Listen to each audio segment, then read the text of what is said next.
as lymph or lymphoreticular is what it's called. There are a couple more PowerPoints that I haven't shown you, which I'd like to. And then this won't take the full morning. So then we will go on to the next subject, which is CNS. And I will send you all of the PowerPoints, and I'll also give you some homework to be done for next Monday. And I'll put it on Canvas. And what that is when you graduate, notice I say when, not if. When you graduate, you will have to do continuing medical credits, CMEs. And you have to do 24 credits. You have to get 24 credits for 2 years to maintain your certification. And for Florida license, you have to do 12 credits per year, which is basically 24 every 2 years to maintain your license. So what we do normally is we do what they call directed reading, and it is from the ASRT. And what happens is they give you a paper, and then they give you questions at the end. And then you send in these questions, or you do the questions and send in the answers. They give you you actually mark yourself, but anyway. So those credits can range from 1 credit to 2 credits to 3 credits. So it depends on how long and how difficult the article is. So that's what I'm going to give you. And it is what they call Hodgkin's lymphoma directed reading. That's what will come up on the Canvas. So read the article, answer the questions at the end. It's easy. Okay, so let's get down to it. Let's do this. Let's not do that. So we did start talking about mycosis fungoides last week. Does anybody remember what mycosis fungoides was?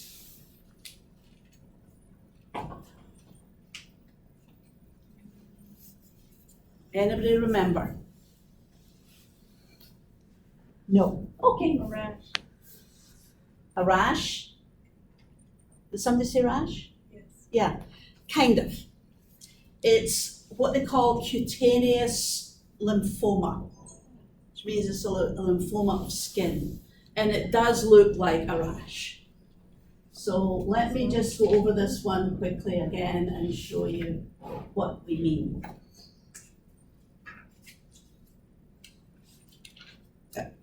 Let's help you switch on. Okay.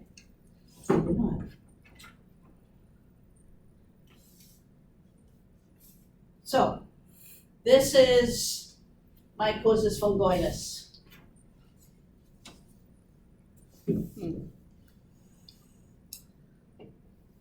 It's patchy rash. And this is what it looks like on the majority of the patients that you might see. It is a total body rash for most things. And if you have, you're unlucky enough to have this type of thing, these are tumors which are more advanced. You can see one here, one here, one here, and this scale on the skin is basically the mycosis fungoides getting more advanced on the skin. So it goes from oops, sorry, from this to this. This is erythroderma. As you can see, this is what it looks like. It's sort of scaly type skin, very uncomfortable, very itchy, can be very sore. And again, you have some presentations here. So 3 years from development of skin lesions. Problem is that, as I said last week, mycosis fungoides is rare, and not many dermatologists have seen it. Therefore, it takes a while to be diagnosed. Mimics other common skin disease, and this is it. It can be asymptomatic. So you go to the doctor and he sends you to a dermatologist because he has no idea what it is. The dermatologist looks at it and says, I don't know, and starts bringing out the books.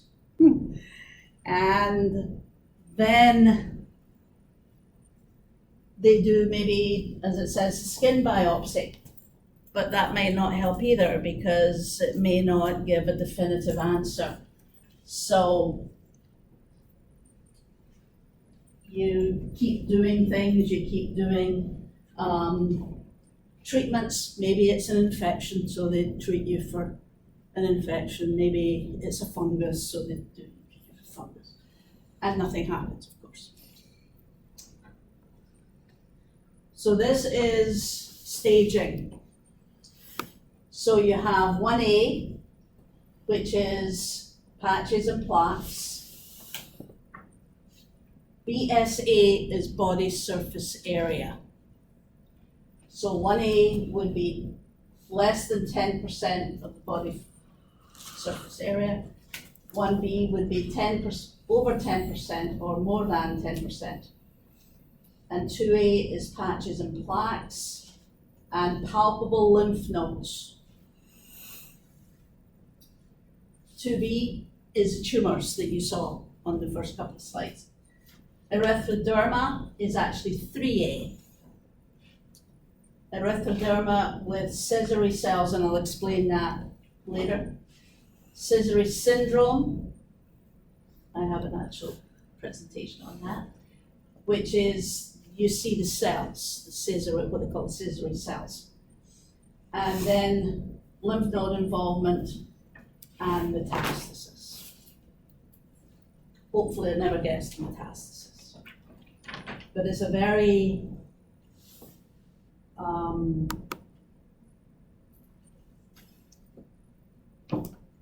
nasty disease. So, treatment options. So, observation, topical agents, so steroids, Aldara, which is immunotherapy. This is also immunotherapy. And intralesional steroids. So they actually inject steroids into the lesions. Yeah, I know. Sometimes it works, sometimes it don't. So this is Aldara. This is, you can see the difference, and that's just under different light. And you can see what the reaction is to the medication. So phototherapy. Phototherapy is you give the patient, looks like a sun lamp. Also looks like a shower, but anyway. So what they do is they give medication which is light sensitive.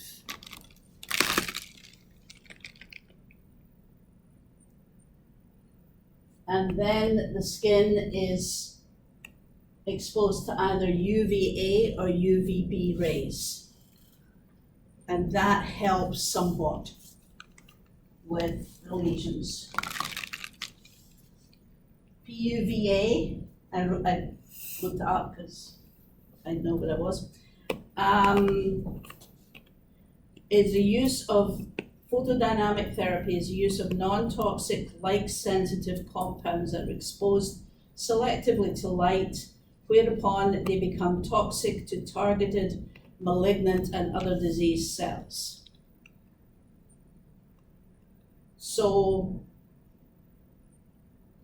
Prosalen, which is the P in Prosalen, which is the P in PUVD, is a material that makes the skin more sensitive to UV light. They are photosensitizing agents found in plants naturally and manufactured synthetically. They're taken as pills or can be applied directly to the skin by soaking the skin in a solution that contains them. They allow UVA energy to be effective at lower doses. So that's what phototherapy is. And it works when on some of the earlier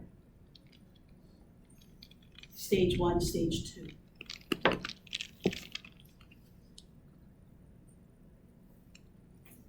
Derivative of vitamin A. Where do we get vitamin A from?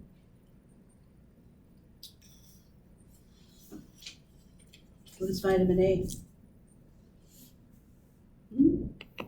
Anybody? No? No? Hang on a minute. Think about vitamin A. I know this. I was like, maybe she got vaccinated and they don't have to. That's what I was thinking too. I thought about it in the beginning, but I was like, whatever, maybe she's just in the camera. Like, we're all wearing masks. She's over there. It doesn't matter. But then I was like, I literally just went through, I think she's wearing a mask. And then she said that. I was just like, Okay. What is vitamin A? Somebody should have looked it up. Nobody actually looked it up while I was outside. What is vitamin A? Where do you get vitamin A? Fruits and veggies, yeah. So the vitamin A derivative, they say, is more helpful when combined with phototherapy.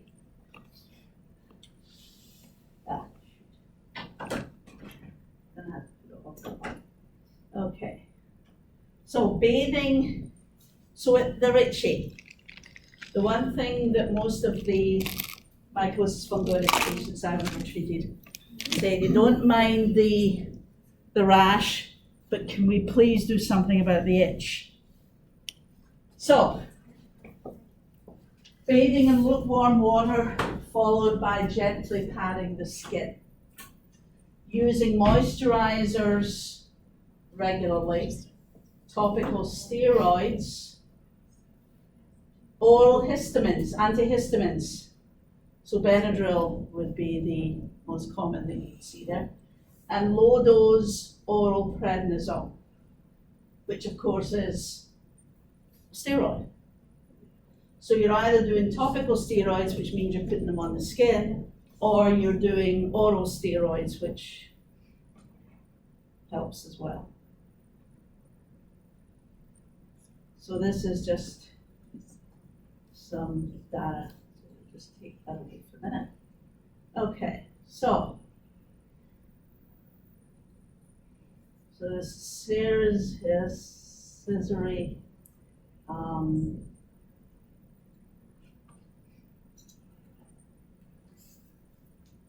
That's how you spell it, by the way, mycosis fungoides. If you're lucky, you may see 2. Ever? Ever. Oh.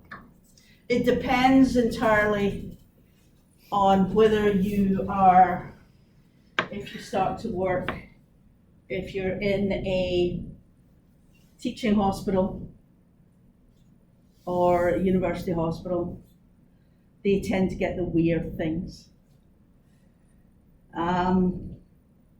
You may never see one. Oh, I thought about you this weekend. Pardon? I thought about you this weekend. What? My husband and I were debating on how to spell gray, Grey and Gray. Okay. And they were both correct. Yes. But one of them was like British, Scotland, England, or whatever. And one of them's American, I guess. Gray. And he was like, well, if you're from Britain, I guess. And I was like, No. That particular one doesn't. I know, No. I was like, I'm pretty sure if you spelled it both ways, it wouldn't matter. No, gray. I spell it both ways. Me too. It's habit. Oh, it was because I pulled out a gray hair out of his head, and I was like, how do Oh, I yeah. spell this on Instagram without looking stupid? Yeah. So the gray that you pick out of your hair is EY. Okay. The gray for dosage is AY. Okay. I don't remember what I spelled. And you can also spell gray as in hair or color A. It's like AY. blonde and blonde. But as far as Oh, I said gray blonde. being an international symbol for radiation, it's AY. Yeah. And the guy whom it's named after was British, so.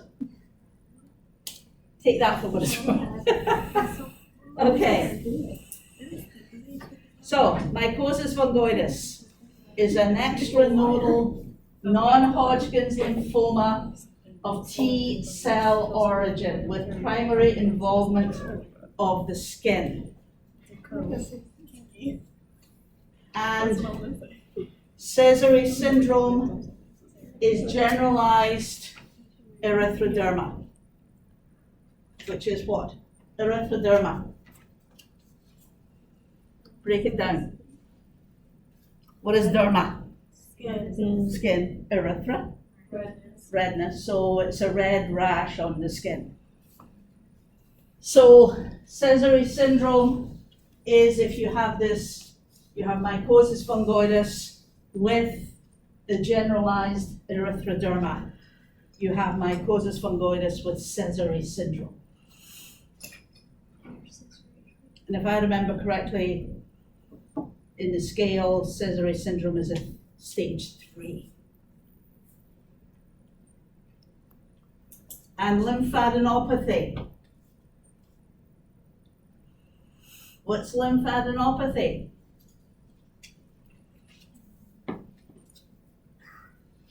Okay. Tumors of the Glands? lymphedema. Hold on, let me rephrase my words. The gland, the lymph gland. Yeah. Kathy. Yeah. Swelling of the lymph gland. Something of the lymph gland. Okay, yeah.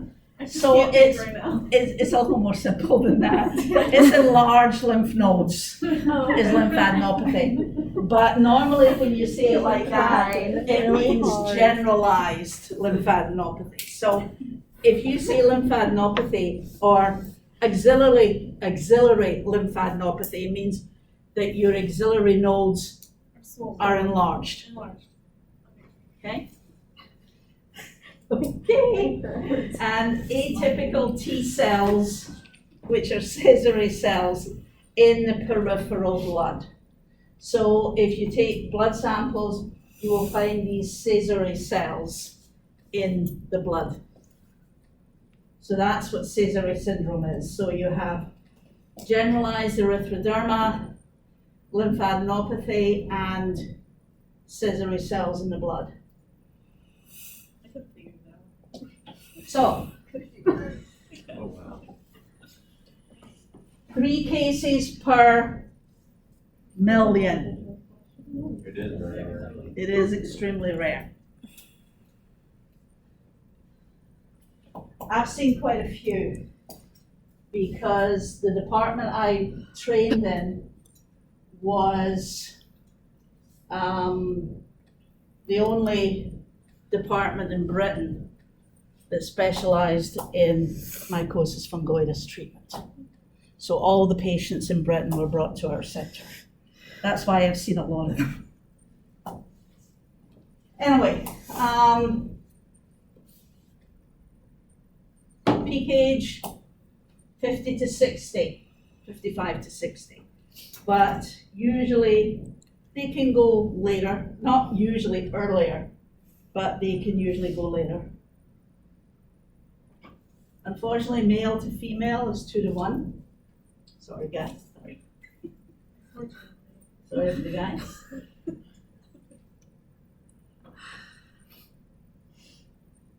Okay, clinical. So indolent cutaneous eruption with erythematous scaly patches or plaques, typical bathing trunk distribution. What the heck does that mean? Okay, so indolent cutaneous eruption. What is that? Somebody else is Slow growing. Yep. What are cutaneous eruptions? Like Skin. Lesions of the skin. the skin. Yeah. Cutaneous is skin. Eruptions is tumors, basically. Or, and then we have erythematous scaly patches or plaques. So red scaly patches. A typical bathing sunk distribution. So they basically go everywhere except this area for some peculiar reason.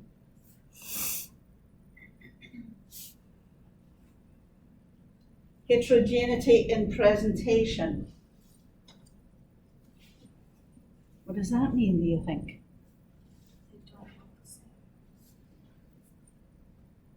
What is heterogeneity? Pardon? Different.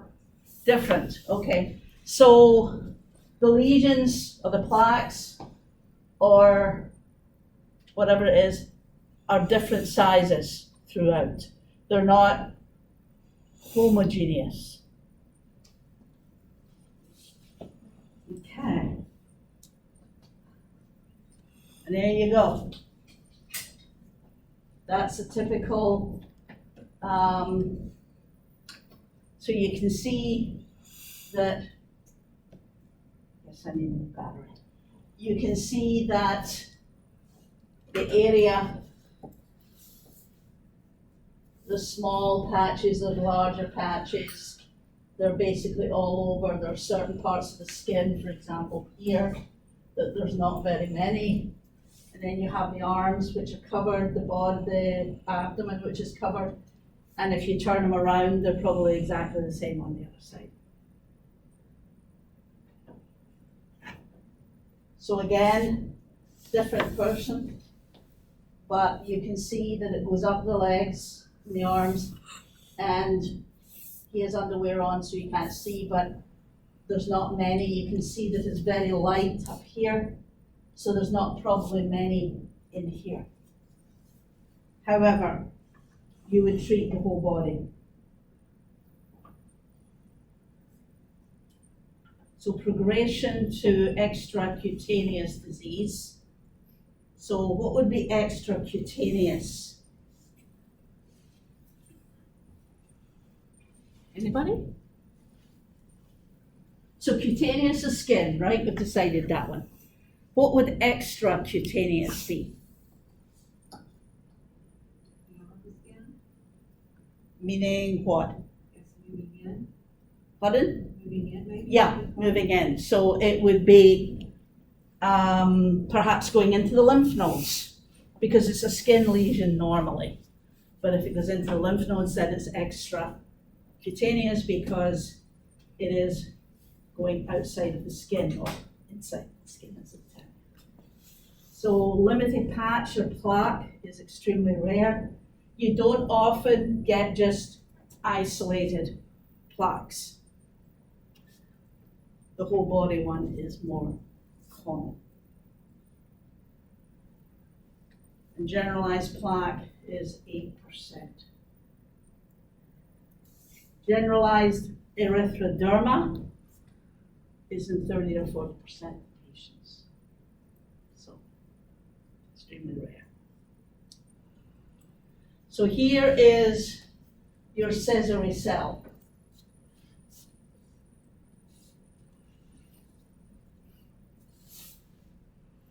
That's what you see under the microscope.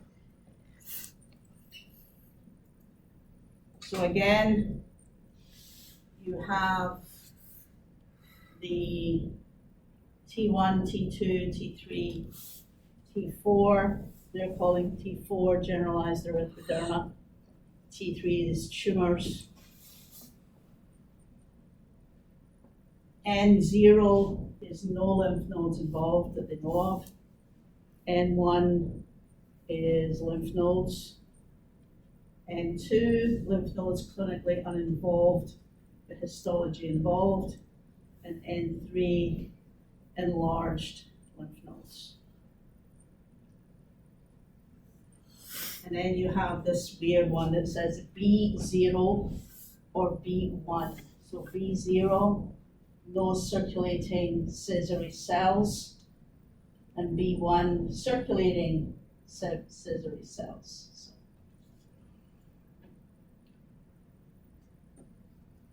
So here is your prognosis by tumor extent. So there's 1, 2, 3, and 4. Probability 100% on this side, time in years. So they said it was indolent, which means, of course, it doesn't grow very fast. So we've got to 35 to 40 years, which is a long time. But you can see that stage 1 is about 58%. Stage 2 is 20, less than 20, and 3 and 4 are miserable, less than 10. But that doesn't mean to say that the patient is miserable for 20 or 30 years, which sometimes are.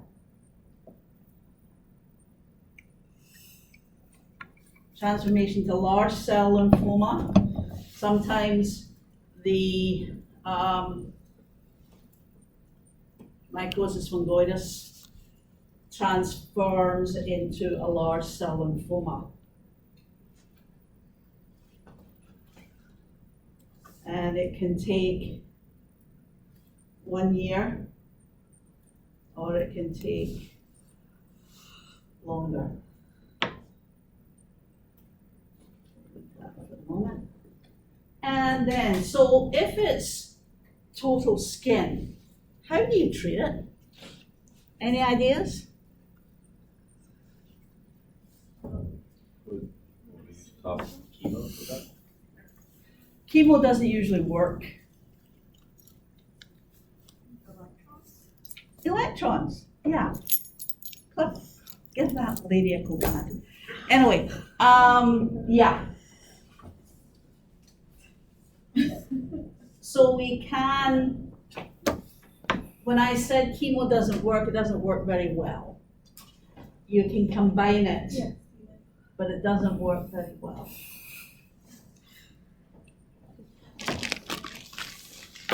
I'm in a crying mood today. There goes our first contestant.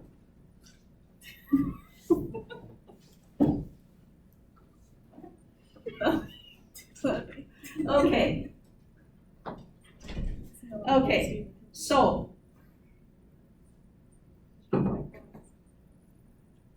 30-second physics course. We don't really need this, but okay. Biological effects on tissue at the level of DNA. Rapidly dividing cells are the most sensitive and can control how deep it penetrates by adjusting the energy.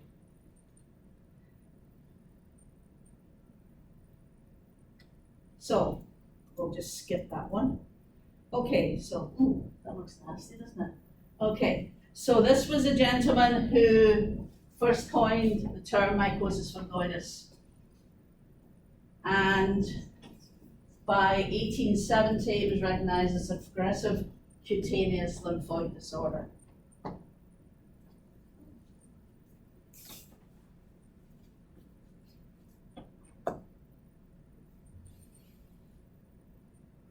This isn't a very good one. I think we'll just ignore that one because it really doesn't help. Okay, so cutaneous T-cell lymphoma is what CTCL stands for.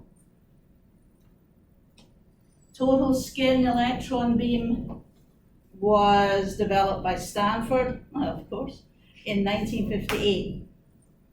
And by the end of the 1970s, it was kind of widespread. The one that we're talking about today is in Hamilton Regional Cancer Centre in Ontario.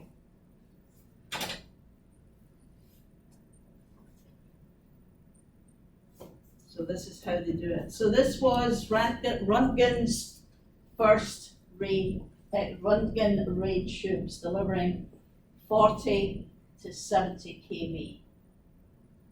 And then in 1913, 140 kV arrived, and then the introduction of radium teletherapy in 1950, and it has gone on from there.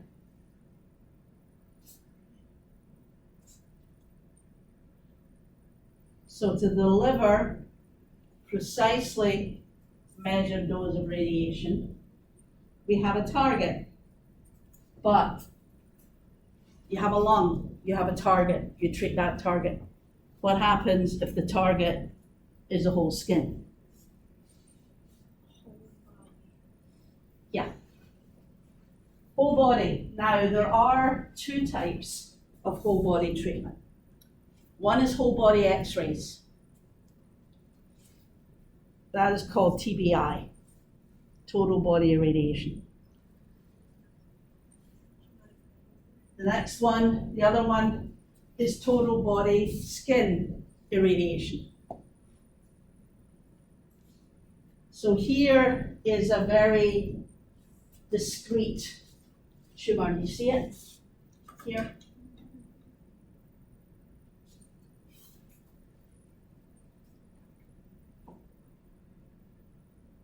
If you didn't know what you were looking for, you wouldn't notice that. I'd say it looks a little bit like ringworm, to be honest. Mm-hmm. So there's more. So that would be an early one. That is not an early one. That's a more advanced one.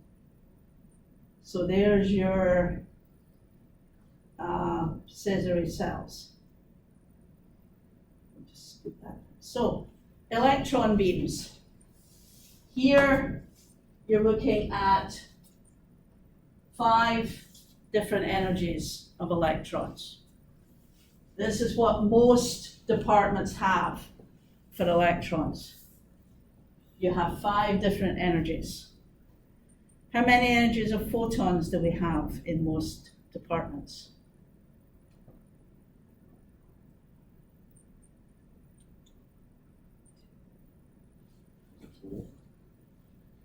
Usually 2. Usually your linear accelerator has 2 photon energies, a 6 MV and another one. So it could be a 6 and a 10 MV, a 6 and a 12, a 6 and a 15, a 6 and an 18, a 6 and a 22, whatever your physicians want to treat with or think they would need. So if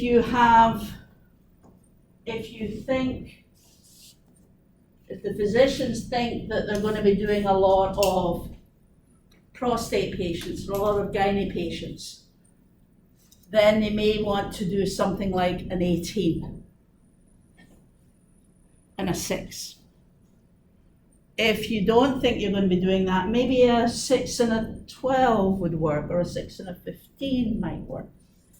It really does depend on the individual physicians and of course the individual physicists that work for those physicians, or excuse me, work with those physicians. So here is a 6, a 9, a 12, a 16, and a 20. So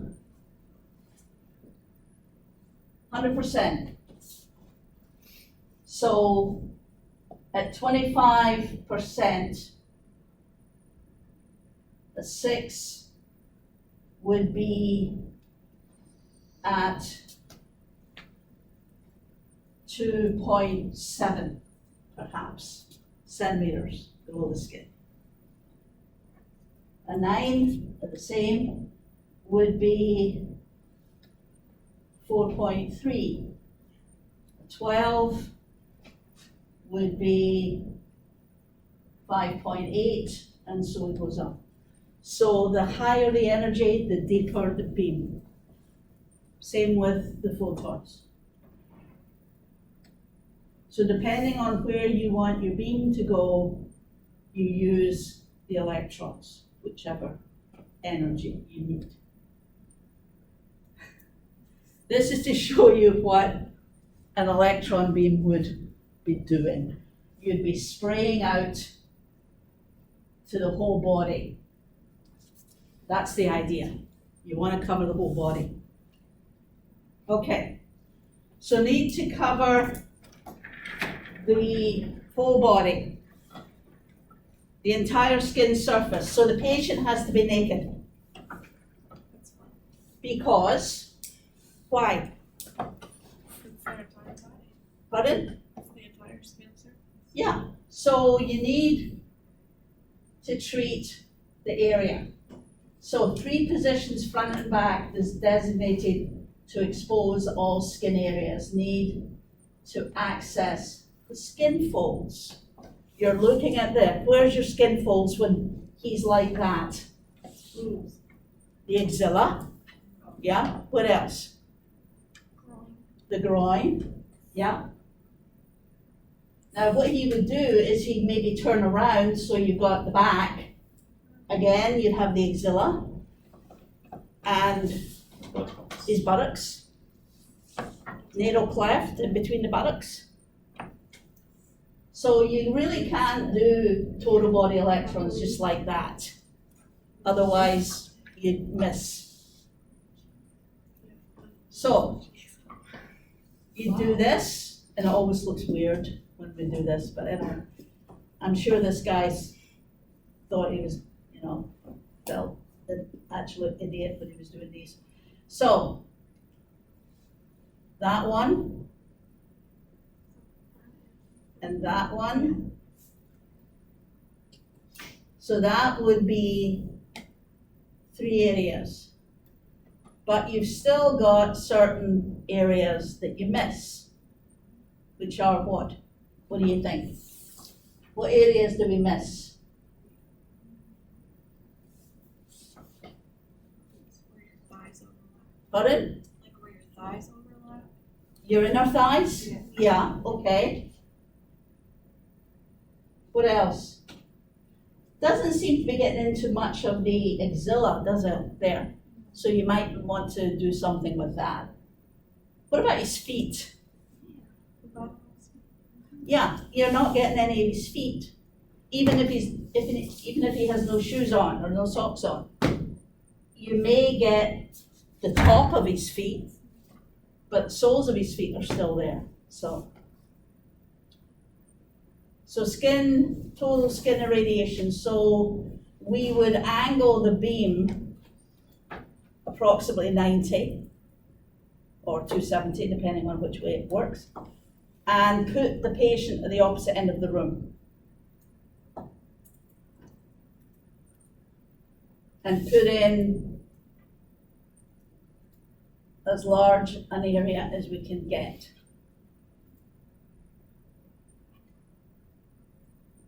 So, eyes. We have to protect the eyes. Eye shields. Internal eye shields. So they go inside, underneath the lids. Oh, It's not as bad as it sounds, believe you me. I've done it. It's not as bad as it sounds. how does that stay there? Pardon? How did, like, you don't have any, like, sensation to, Well, you put local anesthetic drops in, okay, so you don't feel anything. However, putting an internal eye shield in is still, you can see it coming. Yeah. Even although it's not, it's not gonna hurt, but, you can see it coming. So you have to be, you have to have some trust in the people who are doing it. So what we used to do when we were putting internal eye shields in is that you put it, you obviously give them drops. So you put the internal eye shield underneath the lower lid and then bring the upper lid over the top. And it should only take a couple of minutes to put it in, if your patient's cooperating.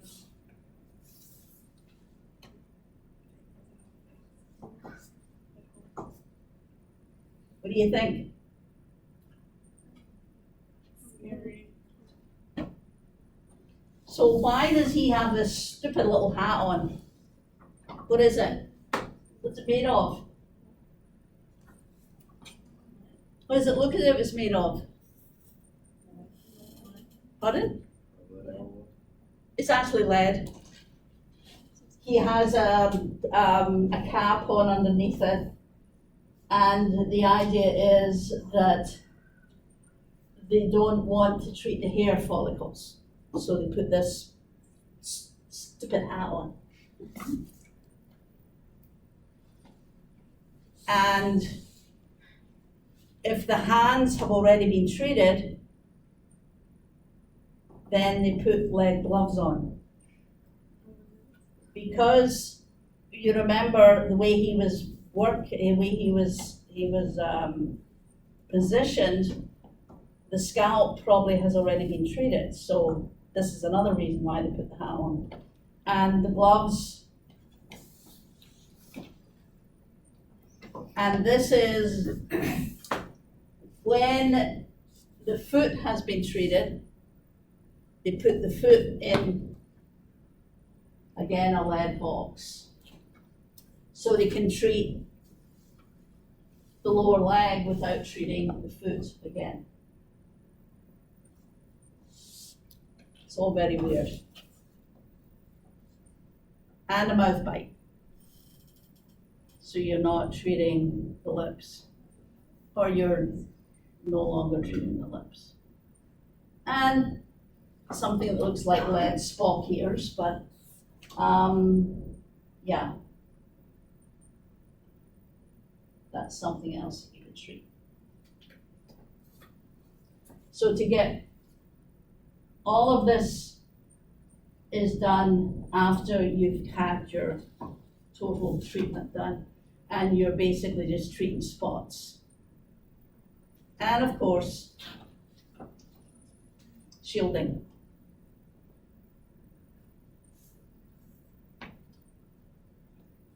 So here, this is an electron cone. We're treating the soles of his feet with electrons.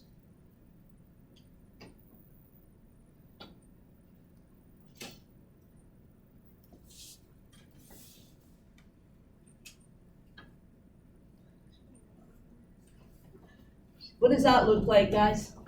Sand or glitter. It's actually rice. You okay? Yeah. It's actually rice. I know you'll never eat rice again. We used to use tapioca,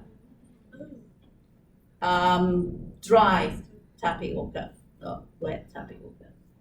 And after that, I never could eat tapioca pudding. But I never did like it anyway to start with, but anyway, so yeah, it's rice. And you notice you've got his feet in a little dip, and she's filling the dip with basically what is rice to fill it up. So we make a homogeneous area out of his feet. So response in field generally upwards of 90%. Response is measured by fading of rash and, more importantly, reduction of symptoms. Duration of response for local therapy is dependent on biology and whether other therapies were given. So total skin, electron, body. Total body electron, total body skin electron. Is primary modality that response rates upwards of 75%. So again, it's hard to determine accuracy, as rarely given a sole modality of treatment. So it's done with other treatments. So it's difficult to tell how well total body electrons work together. So, side effects. Predominantly skin, obviously, makes sense, right? You're treating the skin. General skin and the structure of the skin, hair follicles, nails, and sweat glands. Tends to start in the 3rd to 4th week of treatment. And you have erythema, scaly, flaky, and pruritus, which again what's pruritus again? What does pruritus mean? Itchiness. Patients are itchy. And open areas may occur, especially in the skin folds, hands and feet, potentially for skin infection, Hair loss, can lose all or part of the body hair and generally grows back 2 to 4 months post-treatment. And the strange thing about hair loss in radiation therapy, it says here, it can come back a different color or a different texture. So we've had ladies who have lost their hair for chemo, and their hair's come back curly, where it was straight, or they've come back blonde where they were brunettes, or they've come back brunettes where they were blondes. It's very weird, and I'm not quite sure why. And fingernails and toenails stop growing, hair loss and nail loss is possible, and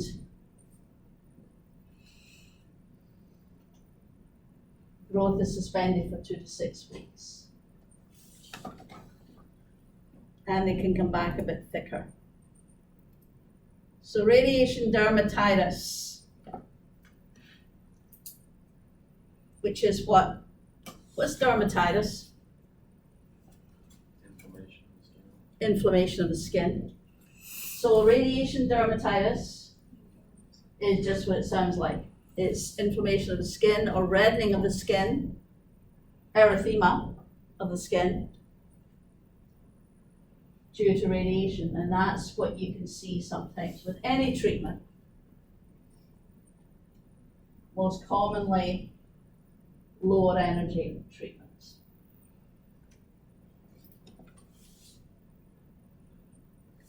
And telangiectasia, which is like,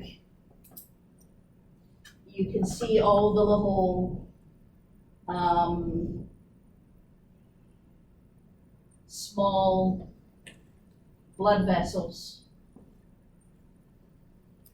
They're turning red. They're like very red spider veins.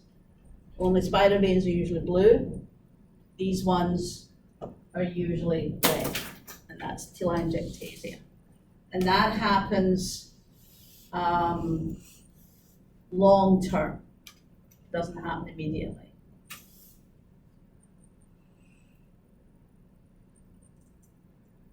So optimal dose defined, most can tolerate 4 to 6 weeks of treatments with breaks.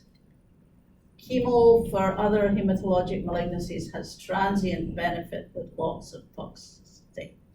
So that's why I was saying that chemo doesn't really work too well. And they're just making sure that everybody knows that this is just one single institution.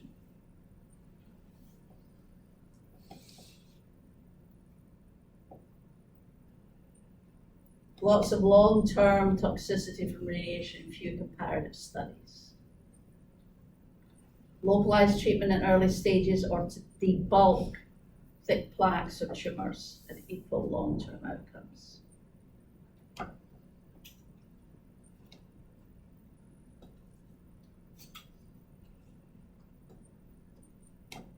Low doses of radiation for local areas is effective as higher doses.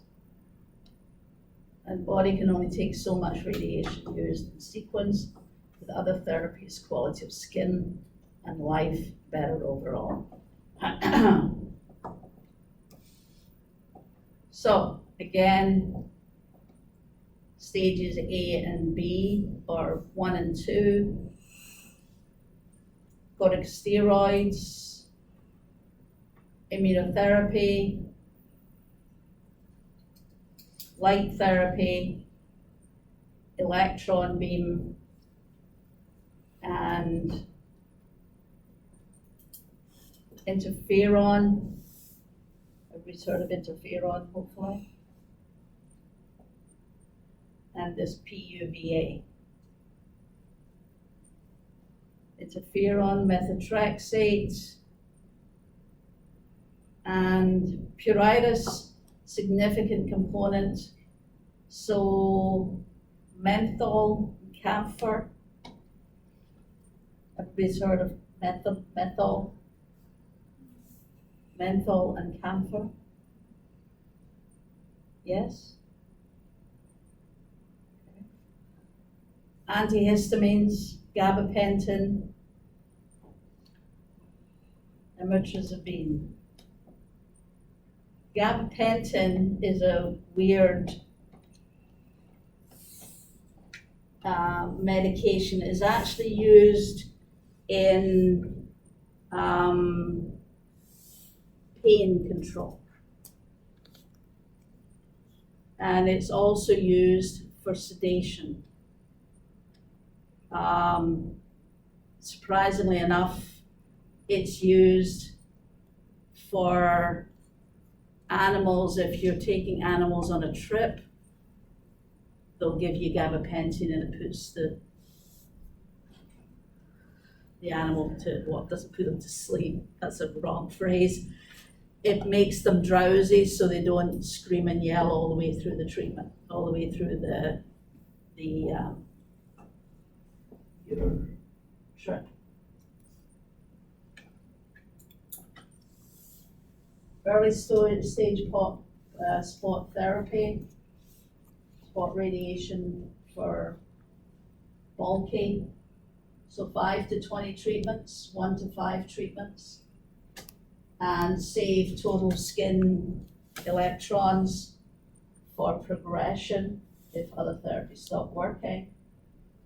And lower dose and less cumbersome positioning for older patients who have trouble with usual techniques. So you don't want somebody who's 80 having to stand there like a lemon, you know, you don't want to do that.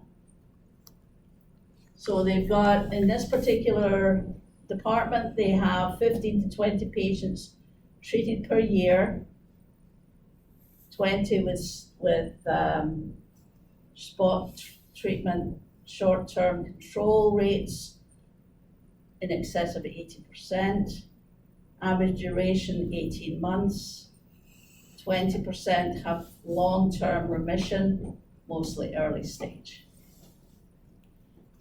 Okay? Questions on, before we go on to brain? Any questions on Hodgkin's or non-Hodgkin's lymphomas?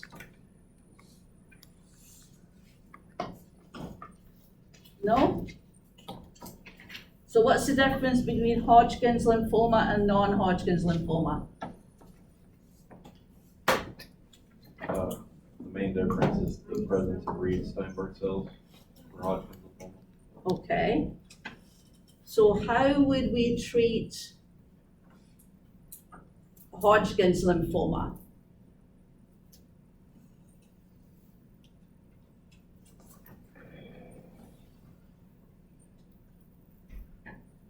How would we treat Hodgkin's lymphoma?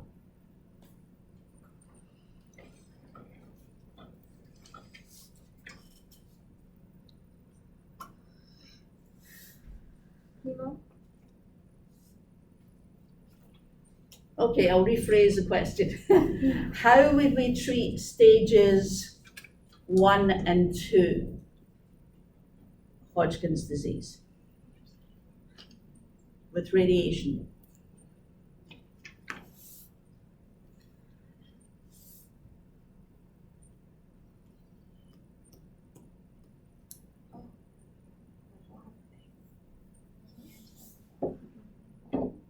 Say again? The mantle and the inverted Y. Mantle and inverted Y, okay? So do we always have to do a mantle and an inverted Y together?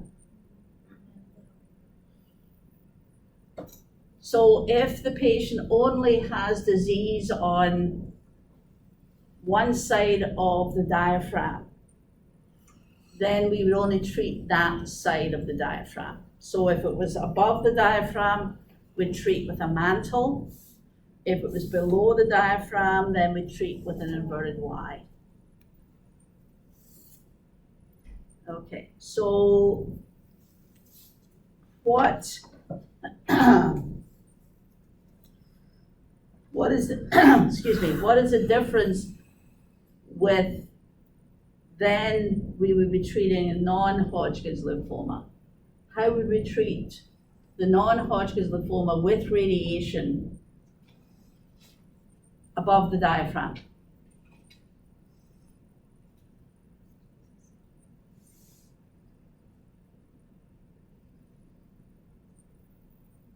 Anybody?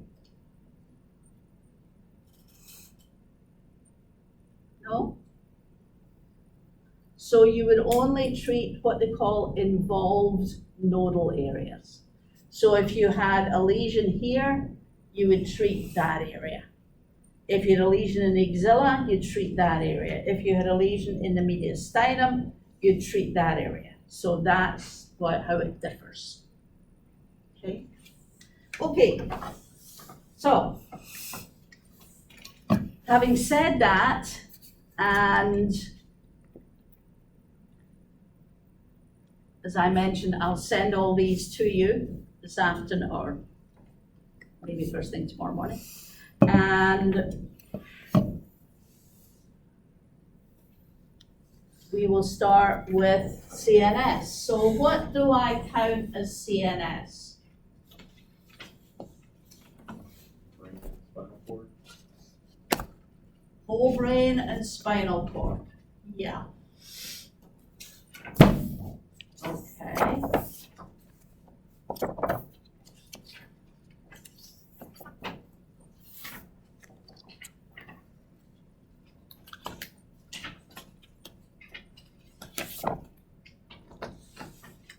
Okay. So we are at chapter 30, page 614 to start. So what I'm just going to do is do an overview of the anatomy of the brain. So you have frontal lobe, you have parietal lobe, you have the occipital lobe and the temporal lobe. What are all those called? What is the combined name for that.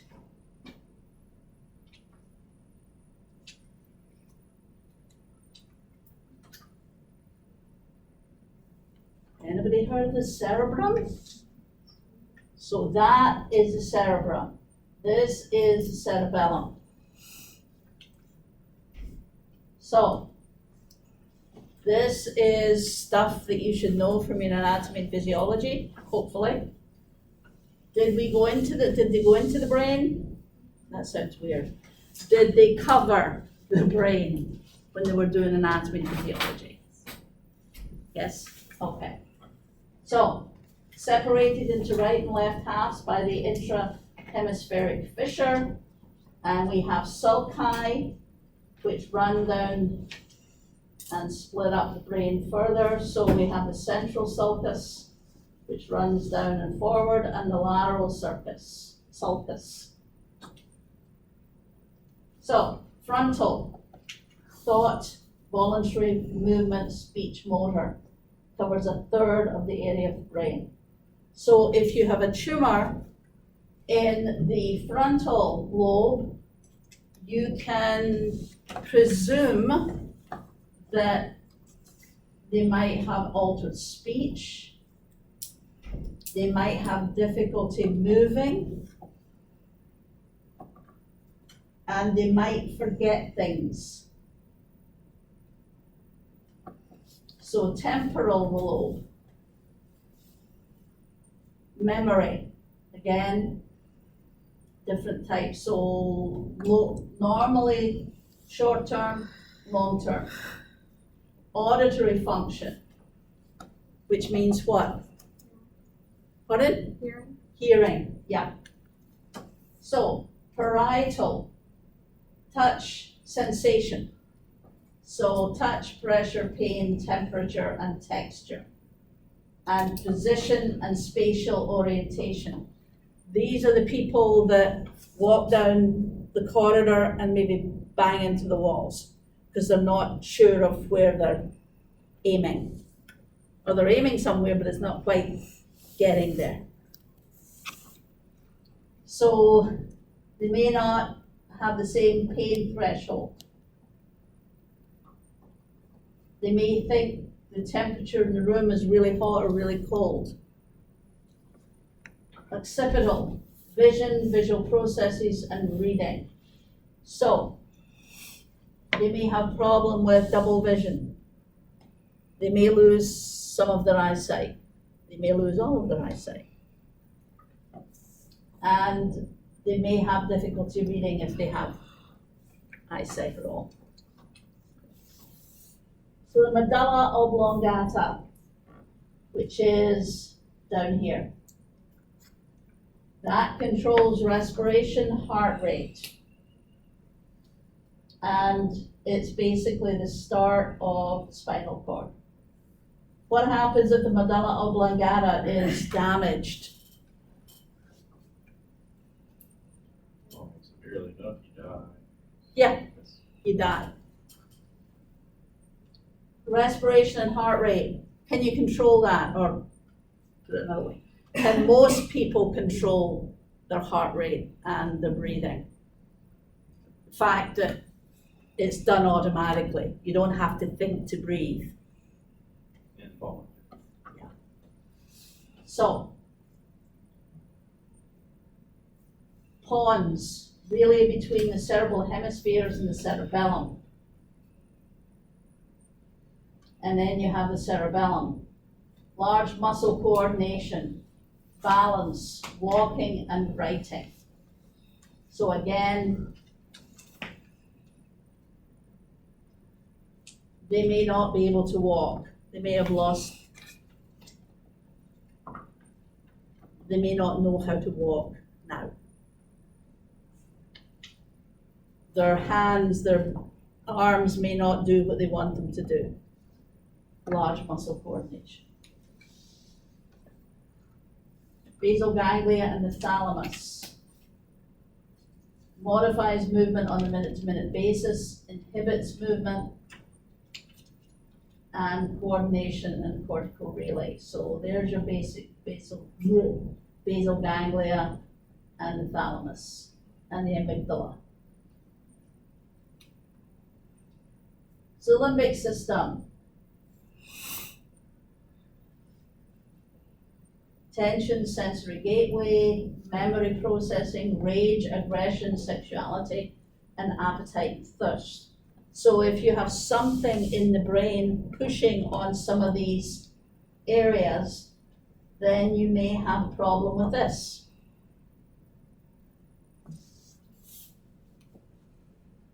And the nerves.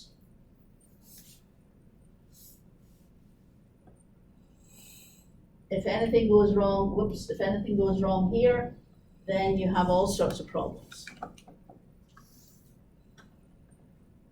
So serotonin, neurotransmitter, serotonin, dopamine, endorphins, and glutamate, so widespread anxiety and sleep. Serotonin, major emotions, judgment, eating and sleep disorders. Dopamine, memory, mood, Parkinson's disease, psychiatric problems, and endorphins.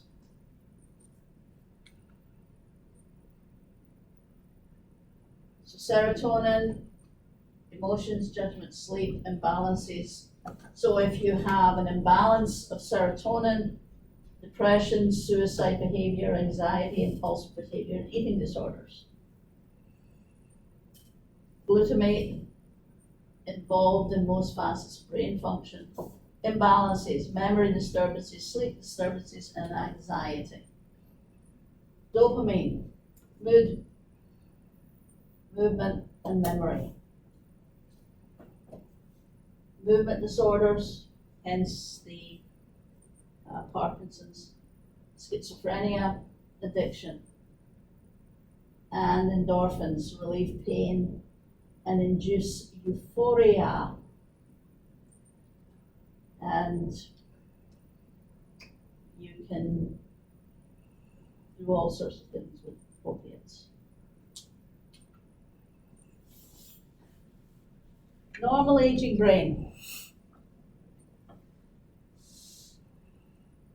Brain weight and volume decreases, grooves widen, smooth, surface smooths, neurofibrillary tangles increase.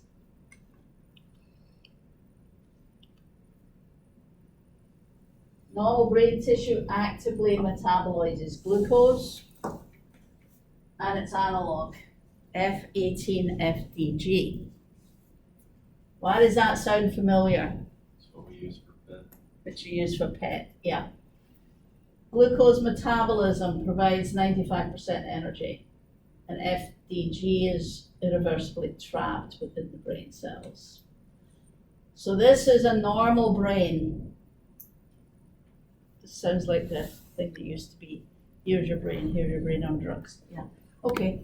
So this is a normal brain metabolism. Let's see if we can enlarge that a little bit.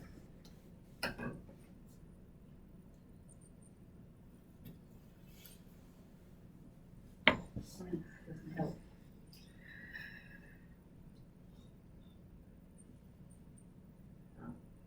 Okay, it's not gonna work. We're gonna have to move it back there.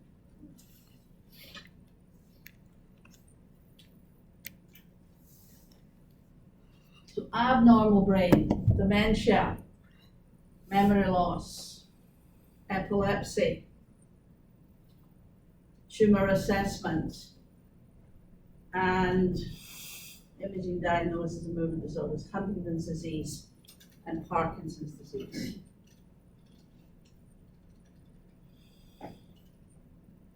So normal, okay, so that's just a normal, it's just to show you the anatomy of the brain, nothing more.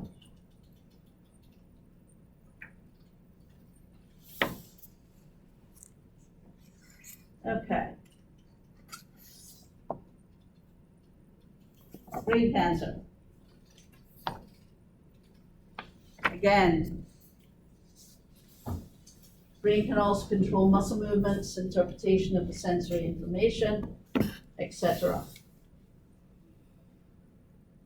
Tumors can affect any part of the brain depending on what part. So you have seizures, you have language difficulties, mood changes, change of personality, changes in vision, hearing, and sensation, difficulties with muscle movement, difficulties with coordination.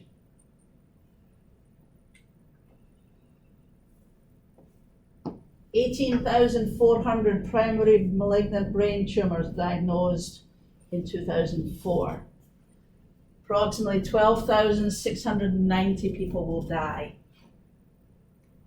Accounts for 1.4% of all cancers, accounts for 2.4% of all cancer-related deaths.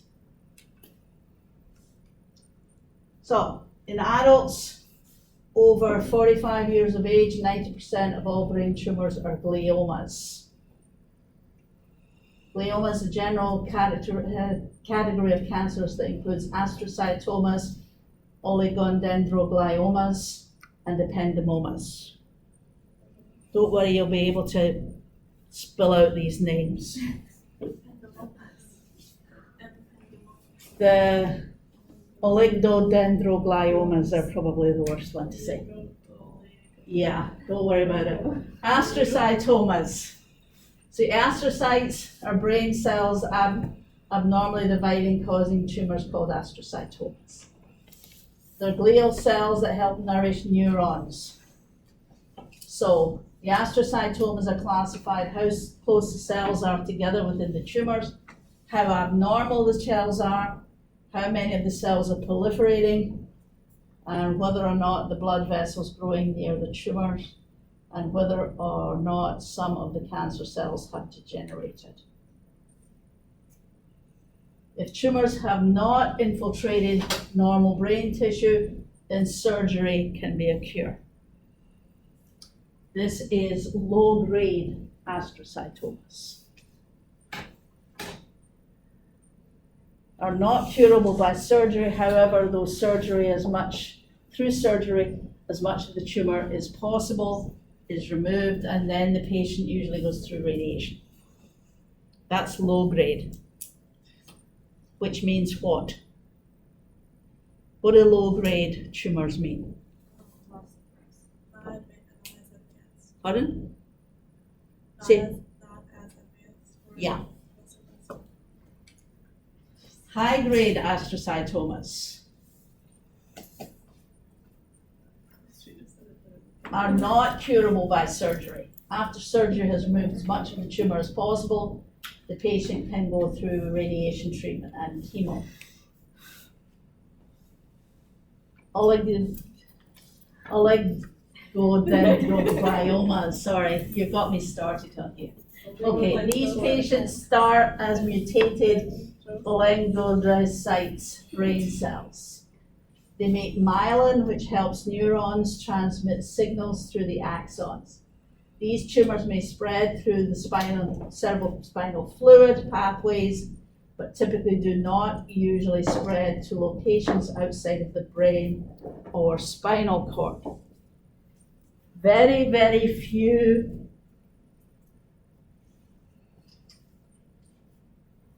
brain tumors spread anywhere outside of the CNS. So because these tumors infiltrate normal brain tissue, these tumors are not cured by surgery. However, removal of part of the tumor can relieve some symptoms and prolong life. The tumor is causing disabilities. Patient after surgery, patient may go through chemo, perhaps followed by radiation. Ependymomas. They are from ependymal cells. These are the cells that line the ventricles, and they line part of the pathway through which the cerebrospinal fluid travels. These cells may block the cerebrospinal fluid from exiting the ventricles, causing the ventricles to enlarge and cause hydrocephalus, which is what? Fluid in the brain. What kind of fluid? CSF. Cerebrospinal fluid, yep. These tumors do not usually infiltrate normal brain tissue and therefore curable through surgery. Surgeon is unable to completely remove the tumors, then patient may try radiation. These tumors can be detected through an MRI, CT, or brain or PET. Once detected, depending on where the tumor is located, a biopsy officially is used to diagnose cancer. Most brain cancers happen for reasons unknown. However, some small risk factors are obviously radiation exposure. Vinyl chloride, which is chemical, and immune system disorders. People ages 15 to 44, 5-year survival rate is about 55%. For people ages 45 to 64, 5-year survival rate is 16%. For people over 65, unfortunately, it's about 5%.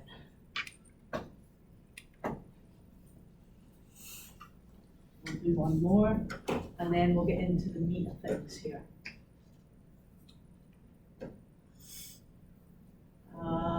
Let's do this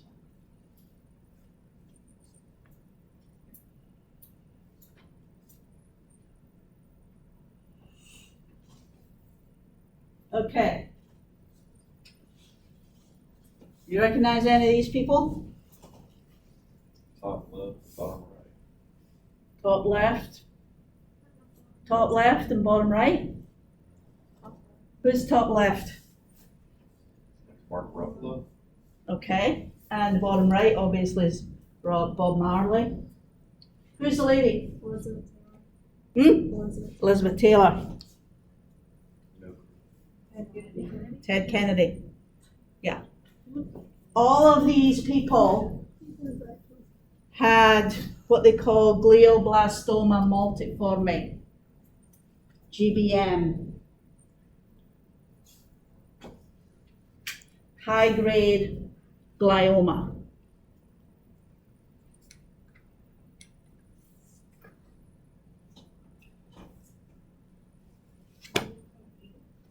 Pardon? A beetle. A beetle? Yeah. Yeah. George Harrison. Oh, come on, it's not that old.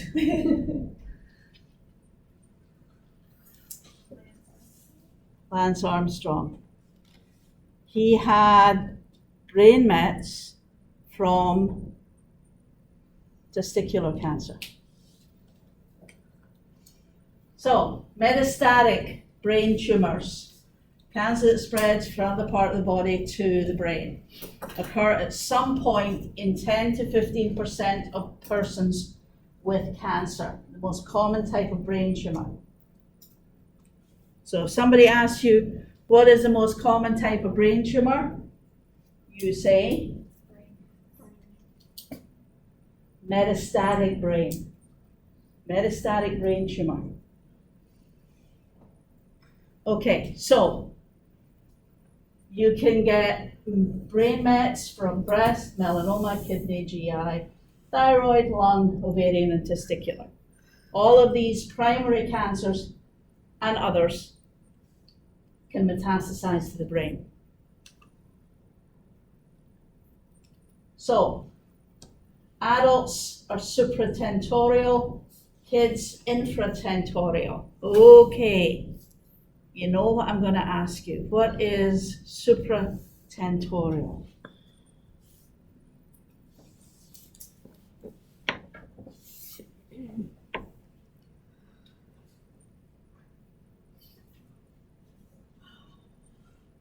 Okay, let's leave it at that. I'll let you think about that when it's time for a break anyway. So let's leave it at that, and we will we'll carry on from there. Well, it was easy to get one of my PC and Okay, ladies.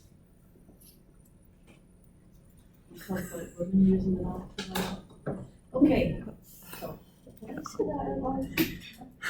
Okay. So did we find out what supra and infratentorial was? Yeah. Okay, what is it? It's like a line back here. It's a line. Separates the cerebellum from the cerebrum. That's right. So it is the line, that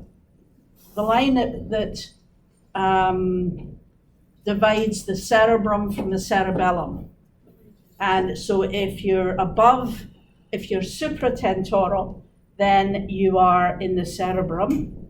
If you're infratentoral, you're in the cerebellum. Okay?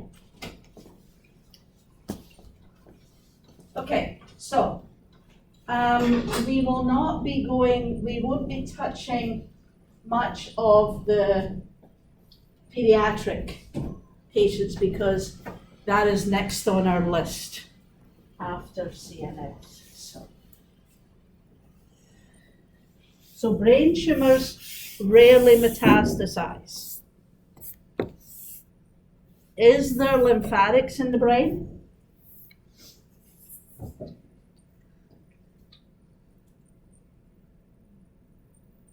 Yes or no?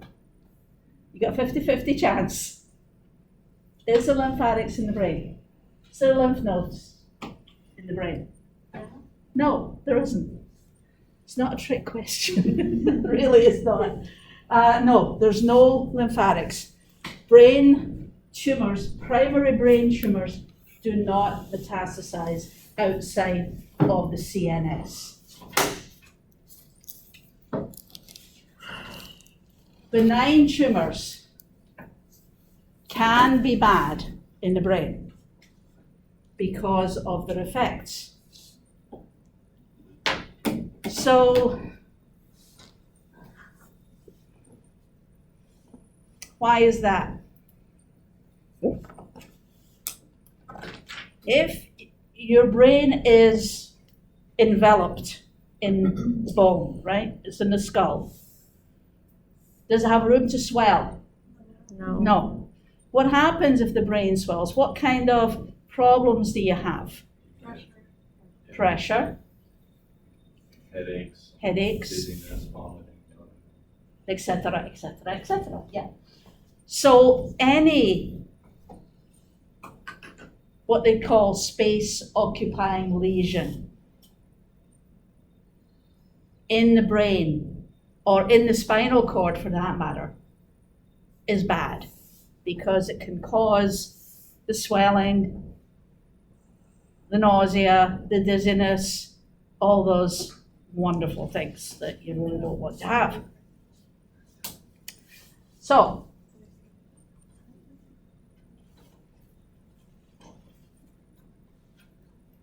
you can have something called a meningioma, which is 98% of the time benign. It can change to malignant, but normally it just sits there. But it is a space-occupying lesion. Therefore, it can cause problems. It may not grow, it may not do anything, it just sits there, but can still cause problems. So it really doesn't matter whether it is a benign lesion or a malignant lesion as far as the side effects go. However,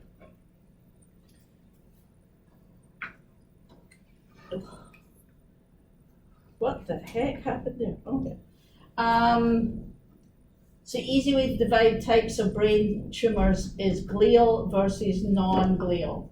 So glial tumors are, the glial cells are the astrocytes and the oligodendrocytes and the ependymal cells. 80% of primary CNS tumors are 80%. So, What are the symptoms that point to a brain tumor? Headache that recurs frequently. If severe, starts in someone who hasn't had headaches before. Occurs at night, usually. Is present on awakening. So if you wake up with a headache, now I'm not going to say don't everybody panic at once. Just because you wake up with a headache doesn't mean you have a brain tumor. Although in this group, maybe not.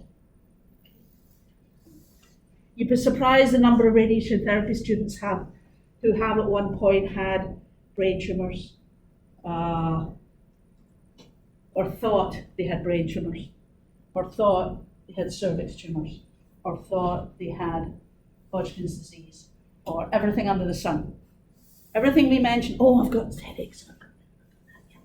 Ignore that. Okay, is present on awakening, is accompanied by nausea, vomiting, poor balance, coordination, double vision, and or dizziness. If you have all of those, you might want to get someone to look at you. It's the third leading cause of death in young adults between the ages of 20 and 39.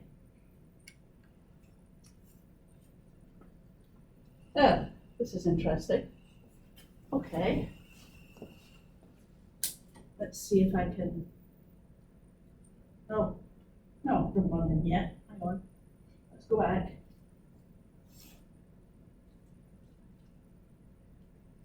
So we have tumors of the neuroepithelial tissue, which are astrocytes, oligodendroglial tumors, mixed gliomas, ependymal tumors, or choroid plexus tumors. Embryonal tumors, schwannomas or neuronomas, neurofibromas. Don't worry about these, we'll go through them all. Tumors of the meninges, meningioma, anaplastic meningioma, which is the one that's usually malignant. The other two are usually benign. Malignant lymphomas, plasmacytomas, granulocytic sarcomas, germ cell tumors, yolk cell carcinomas, teratomas. And then you have craniopharyngiomas and metastatic tumors. Don't worry, we'll go through all these. Ted Kennedy. GBM, glioblastoma multiforme. Astrocytoma, 20% primary intracranial neoplasms. Life expectancy, approximately 5 years. Worst prognosis is if it changes or occurs as a glioblastoma multiforme. There are 4 grades of gliomas. Grade 1 is low grade. Grade 2 is also low grade. Grade 3 is medium grade. Grade 4, which is GBM, is high grade. So if low grade, difficult to resect, but complete resection is better than debulking alone. What do I mean by debulking?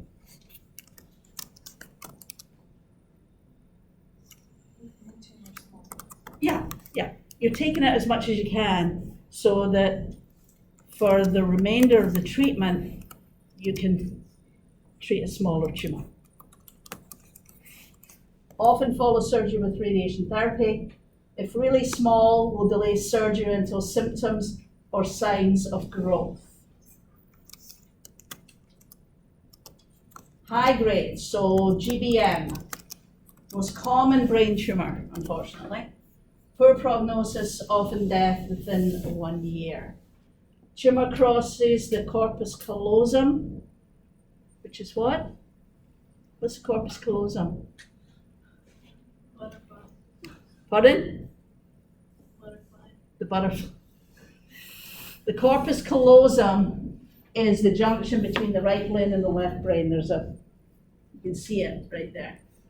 The butterfly, yes. That is one of the typical signs of the glioblastoma multiforme. Oligodendrogliomas. Wow, can you say it again? No. Good girl. We'll see what happens next week when I ask you to do it again.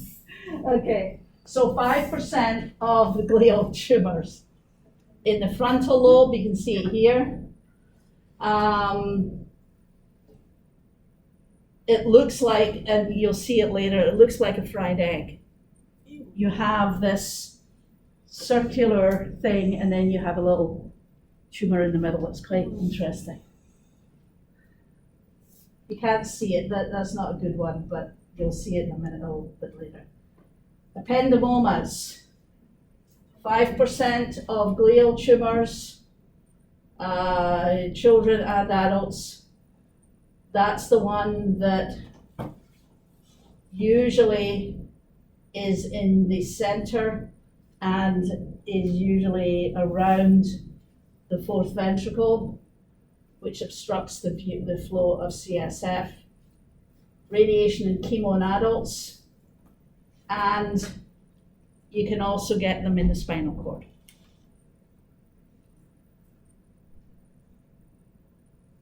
Elizabeth Taylor and the strange person beside her. Anyway, this is also Elizabeth Taylor. So meningioma, second most common primary intracranial neoplasm, 20%. Tumor is external to the brain. It's in the meninges, which is right on the edge of the brain, but it can still push. So the tumor it displaces brain tumor tissue. More common in women than men, most often occurs after the age of 40. Originates in the arachnoidal cells. Considered a benign, slow-growing tumor, but it can erode the bone, and often in association with the neurofibromatosis gene number 2, and it can also be induced by radiation therapy. Can be conservative. You can watch and wait. Surgery, either full or partial resection, depending on tumor location, sometimes preceded by embolization. And radiation can be primary treatment or adjunct surgery. So they may go in and take most of it out, or as much as they can, without destroying anything, and then just do radiation. Problem with brain tumors is, as far as surgery goes, if it's a meningioma, it's sort of outside of the brain, so you can get most of it out without causing too much damage to the brain tissue. If, however, you have something like the ependymoma, which is right in the middle of the brain, you have to destroy brain tissue in order to get to it, to remove it. And you may have to remove some brain tissue with it. So, yeah. Schwannoma, or an acoustic neuroma. Acoustic neuromas may cause tinnitus, deafness, compression of other cranial nerves. Surgery usually results in cure, but radiation therapy can also be used. Acoustic neuromas are usually benign, but as you can see, they cause some nasty side effects, so you need to get them out. Neurofibromatosis 2, characterized by lateral acoustic neuromas. So non-glial lymphoma. This is the one which may be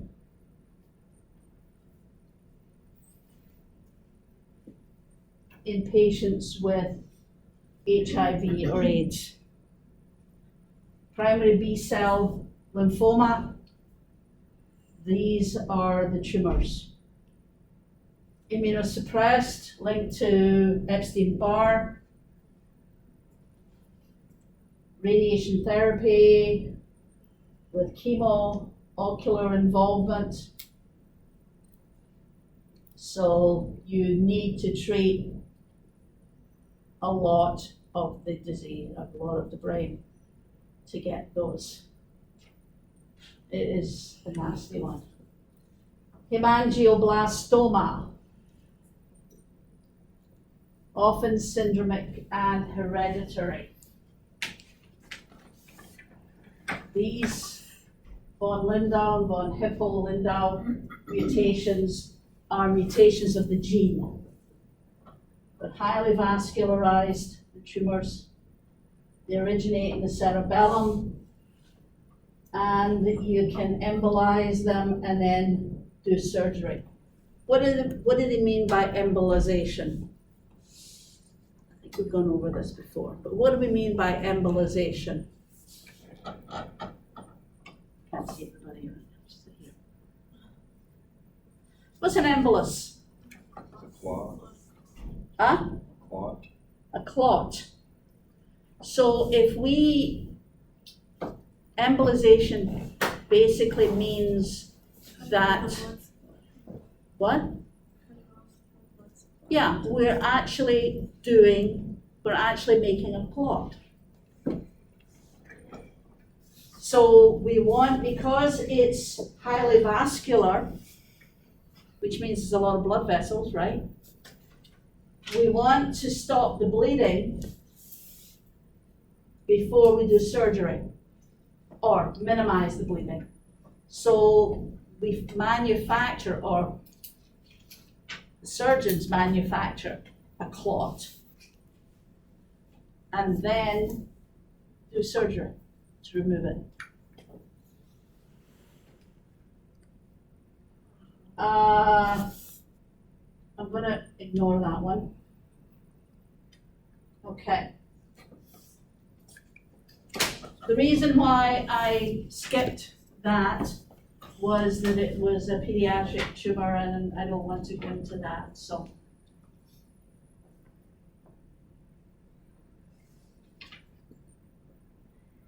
That's not how it presents in an adult.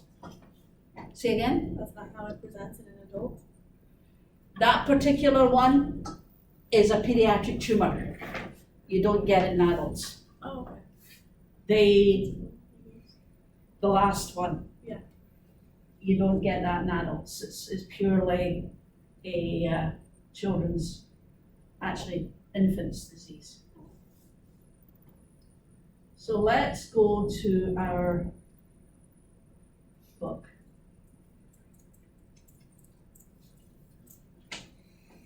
So we can probably skip a little bit of this because we know some of this. Control and coordination, cell body, dendrite. So do you really want to go through the anatomy and physiology of the neuron? No, I don't think so. Thank you.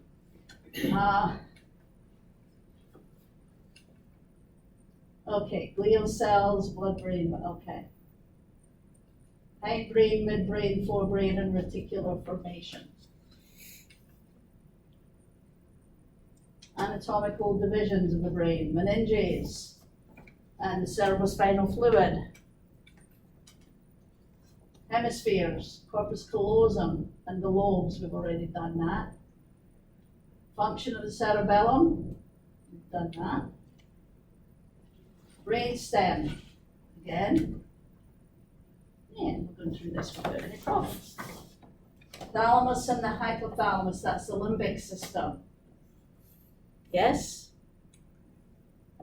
Okay. And the spinal cord. So, we have 8 pairs of cervical nerves, 12 pairs of thoracic nerves, 5 pairs of lumbar nerves.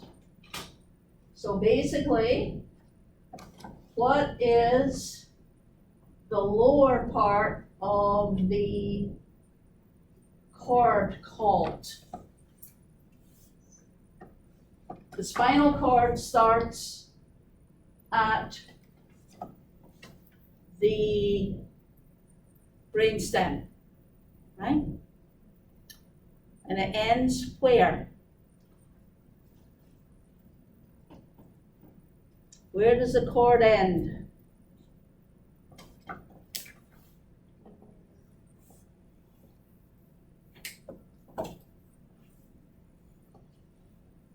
Anybody? You want to take a guess?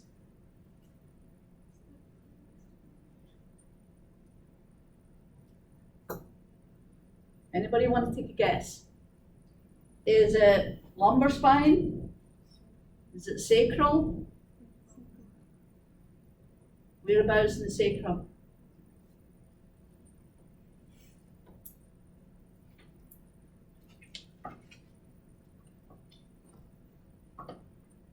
S2. That's just thinking of mine. So even after it stops here, there's something at the bottom here that it spreads out. What is it called? What is the end of the Tailbone. All the equina. sorry? All the equina. Chordae equina. Yeah. Why is it called that? Ed, do you know? Free nerve endings, right? It's like a horse's tail. It looks like a horse's tail. Equina, right, is equine, so it's a horse. So the horse's tail, that's what it looks like. You can see it there. You can see it coming out here on the other side, obviously, the same thing. So it's a chordae equina.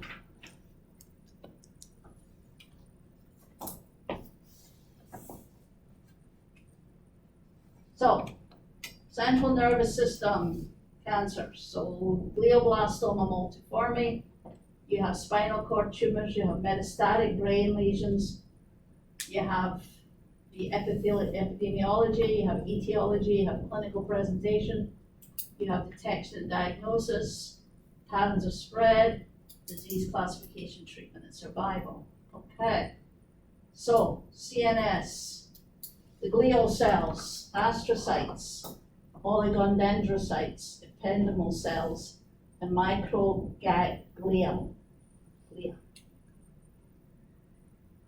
So meninges, Schwann cells, choroid plexus, and lymphocytes. So 20,500 new cases annually. Deaths, 12,700.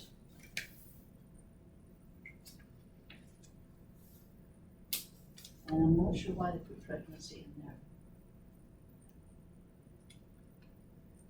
So, cause is unknown.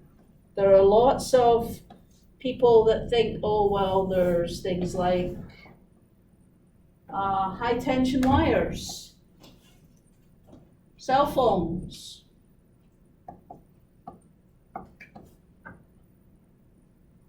So, age, risk factors. Our age, radiation, genetics. So the older you get as far as adults go, the more likely you are to have a brain tumor. However, it doesn't mean that a 20-year-old can't get a brain tumor, because they can. Any amount of radiation is bad. So if you have any radiation to the brain, then it can lead to what they call a radiation-induced cancer. And genetics. If you're prone to getting tumors in the brain, you're unfortunately prone to getting tumors in the brain. It's a family history thing, or a genetic history. Other factors without clear scientific proof: electromagnetic fields, so that's the high tension wires, or cell phones.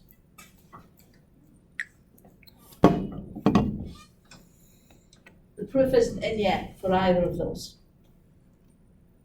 And I'm not going to say one way or the other. But these days everybody texts, nobody actually talks on the phone anymore. So symptoms, depending on the location: headaches, mental status change, seizures, and others, nausea, vomiting, pressure.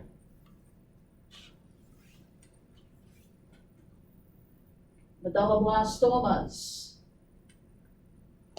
medulloblastomas are mainly children's. They're pediatric tumors, so we won't touch those for the moment. So astrocytomas. The grading for astrocytoma is 1 through 4.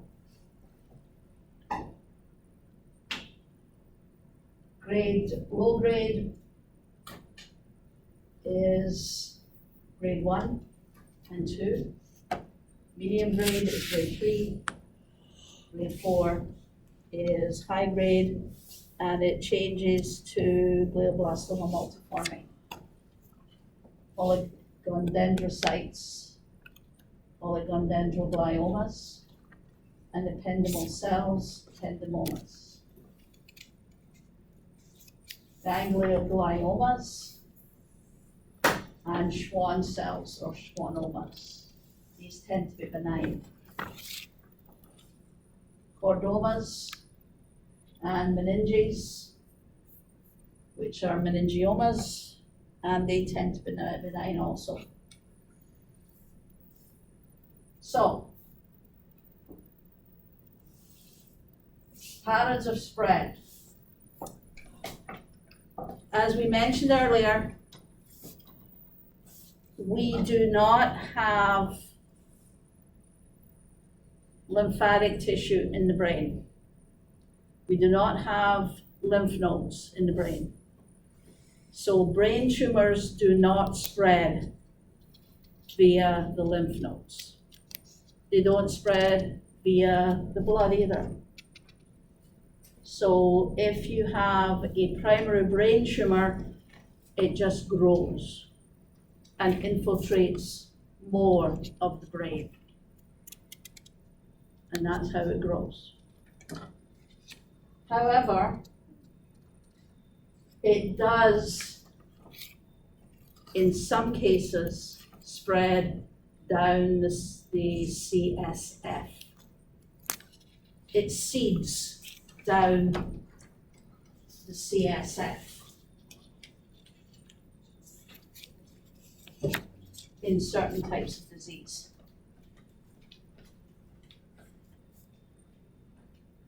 So there's no standard grading system.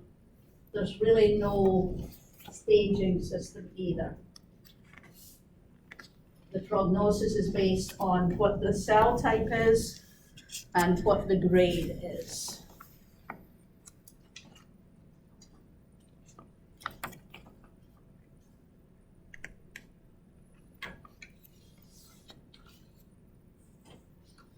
So surgery.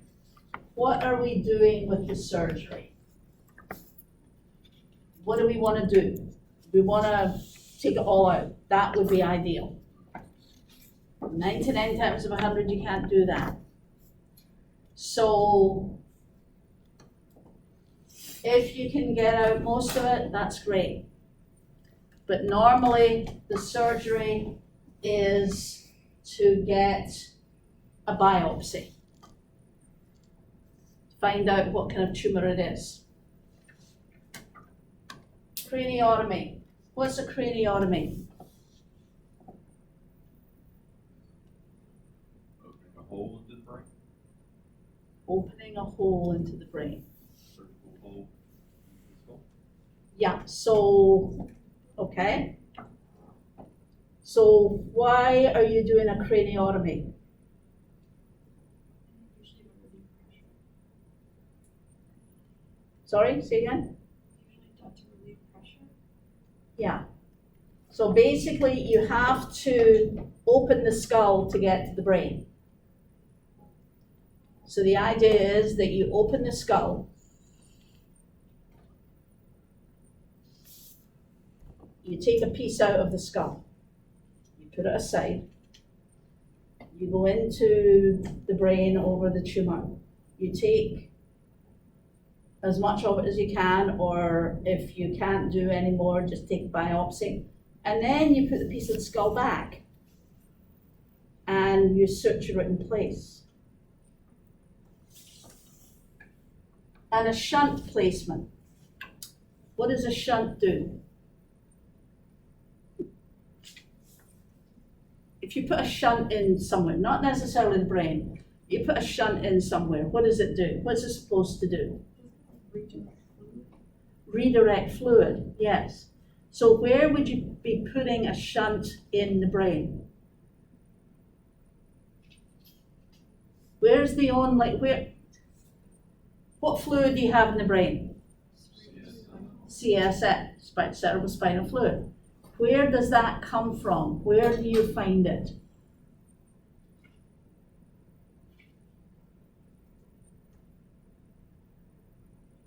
In the ventricles.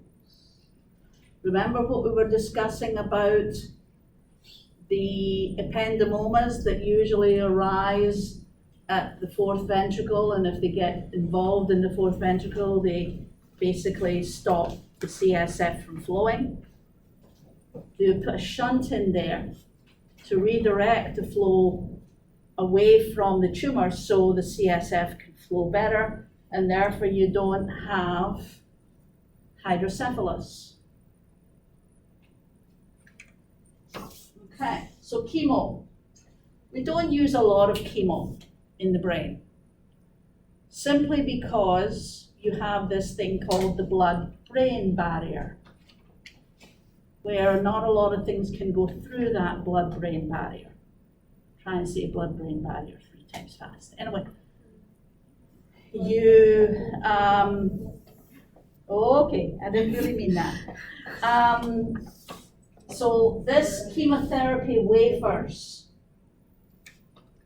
what they do in that case is if they take out most of the tumor, they will put in these glial wafers, which are little wafers with chemotherapeutic drugs in them, and they put them into the hole that has been made when the surgeon took the tumor or part of the tumor out. And then we have dexamethasone. We've come up against this a little while ago. What is dexamethasone? Steroid. It's a steroid. What is its common name? Decatron? Decadron. Yeah, Decadron or dexamethasone. So, then we come to external beam.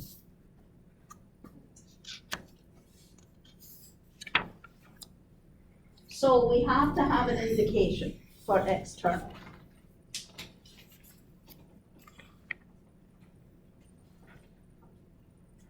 What do we use for our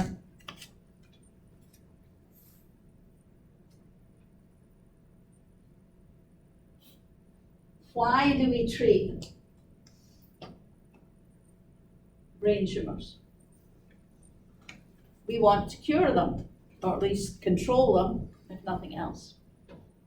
We know that surgery doesn't always remove all of them. So we have to treat what the surgeons have left.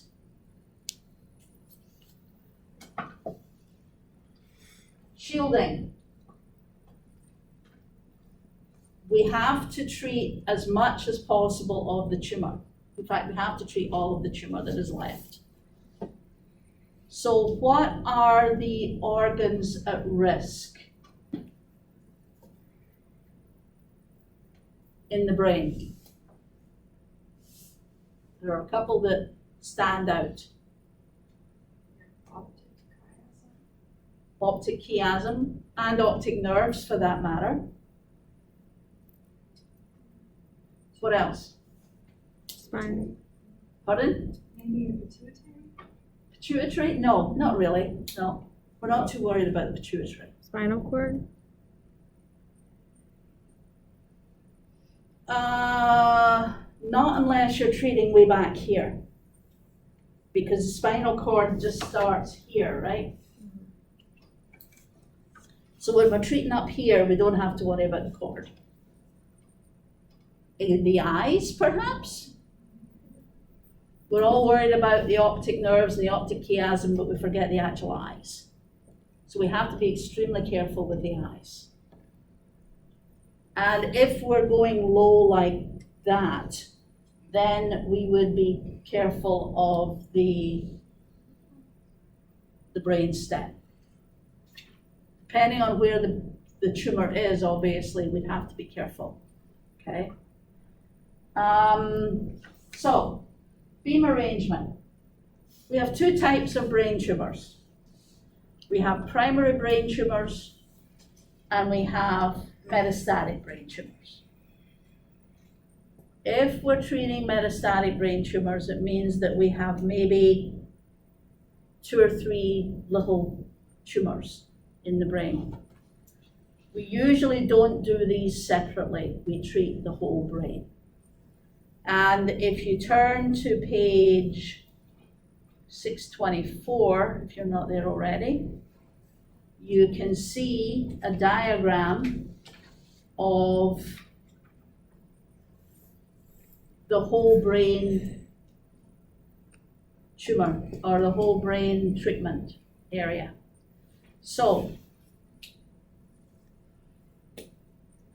the only part of this particular treatment that is fixed is the inferior border.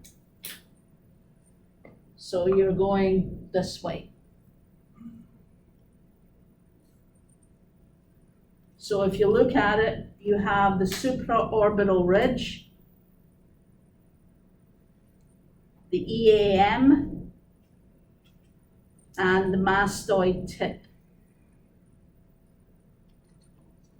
Or in some cases, with some physicians, they will do the supraorbital ridge, the EAM, and C2. Depends on the physician, what they want to do.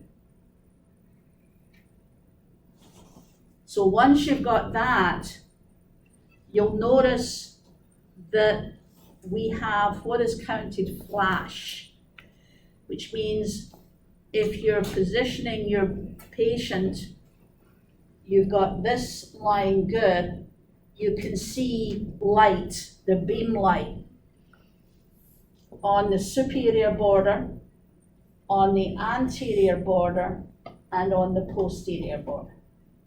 So you're what they call flashing over all of those areas.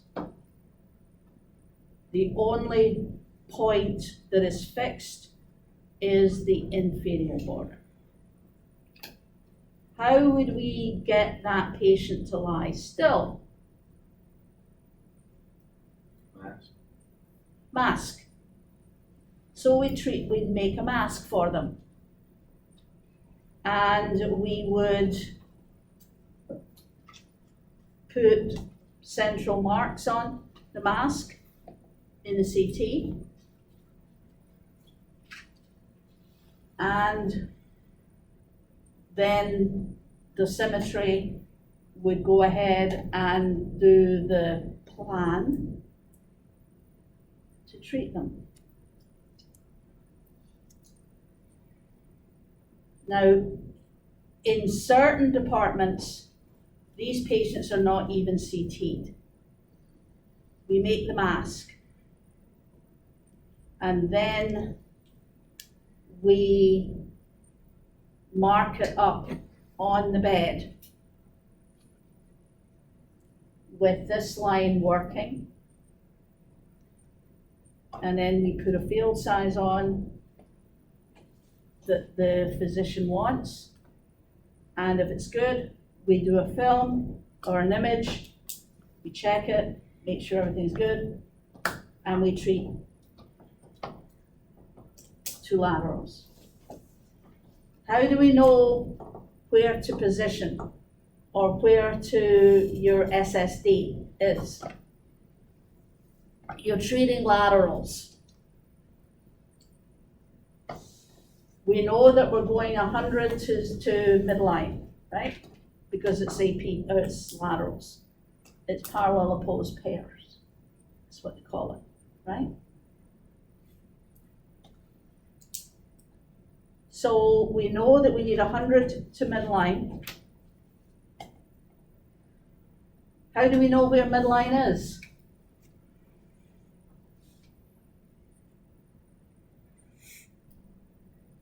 Is the nose midline? So how do we know where midline is? I know they're here somewhere. Yeah, here they are. These are called calipers. They're just a measuring device. Inches on one side, centimeters on the other. We don't use inches, by the way. So what you would do is you put your patient lying down, you get them relatively straight, you put this over the top, and you get it sort of midline-ish, or thereabouts. And then you would take this off, look over, and it's approximately 14 centimeters. Where's midline? 7. 7, which is, what's your SSD then? 7 centimeters. 100 centimeters midline. What's your SSD? 93. Yeah. So that's how we would do it without CT. Some places, if it's a brain met, they don't want to CT it. Some of the physicians say it's a waste of time to CT it. It's an easy enough setup, which it is. Especially if you have a mask on, the patient can't move, so, it's a nice, easy setup. Most of the time, however, they will CT it, and they'll go to planning and dosimetry, and they'll do the thing, and they'll bring it back, and we'll put pretty marks on it. Everything's good.